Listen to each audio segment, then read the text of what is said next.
ከባለፈው የተሻለ ገራሚ የሆነ የቴሌግራም ቦት ይዤላችሁ መጥቻለሁ። የባለፈው ጉድ ሰርች ይባላል፣ ዛሬ ደግሞ ሶሶ ይባላል። በዚህ ቴሌግራም ቦት ላይ እንደባለፈው ነው የምትሰሩት ማለት ነው። ይህ ቴሌግራም ቦት በጣም አሪፍ ነው፣ ከባለፈው ራሱ የተሻለ ቴሌግራም ቦት ነው ማለት ነው። ስለዛ እኔ ዛሬ በዚህ ቪዲዮ ላይ እንዴት እንደምትሰሩትና እንዴት እንደምታገኙ ታሳያችኋለሁ። ለቻናሉ አዲስ ከሆናችሁ ሰብስክራይብ ማድረግ እንዳይረሳ። ቪዲዮን እስከ መጨረሻው ተከታተሉት። ቪዲዮ ከተመቻችሁ ደግሞ ላይክ አድርጉ። ወደ ስራው እንሂድ።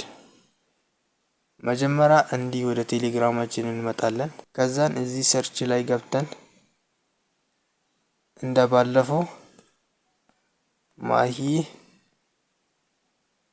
ቲፕስ አንድ ብለን ሰርች እናደርጋለን። ቴሌግራም ቻናሌ ይሄን እንነካለን ማለት ነው። የቴሌግራም ቻናሌ ሊንክ ከፈለጋችሁ ደግሞ ዲስክሪፕሽን ላይ አስቀምጥላችኋለሁ ወይ ደግሞ ኮሜንት ላይ ፒን አደርግላችኋለሁ። ይሄው ስራው ይሄ ነው።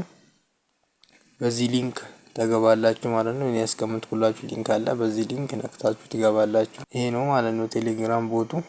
ቋንቋው ቀይሮባችሁ ካስቸገራችሁ ምንም አያሳስባችሁ፣ እዚህ ላይ መታችሁ የፈለጋችሁት ነገር ሰርች ማድረግ ነው።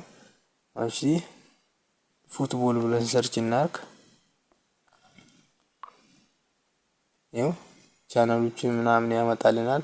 እንደባለፈው ነው ይሄ ቻናሎች። እስቲ ይሄኛው ቻናል የምናገኝበት ነው። ይሄኛው ቪዲዮ፣ ይሄኛው ዘፈን ነው። ይሄኛው ፎቶ፣ ይሄኛው ግሩፖችን ነው።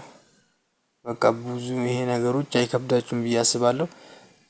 ሰው ለመጋበዝ ደግሞ ከፈለጋችሁ እዚህ ላይ ትመጡና ይሄው የሰው ምልክት ያለችበት እዚህ ጋር እዚህ እንትነካላችሁ ማለት ነው። ይሄን እንዲህ ከነካችሁ በኋላ ይሄው ሊንኩ ይሄ ነው ማለት ነው። ሊንኩ ይሄ ነው ማለት ነው ሊንካችሁ። በዚህ ሊንክ ነው ሰዎቹ የምትጋብዙት ማለት ነው።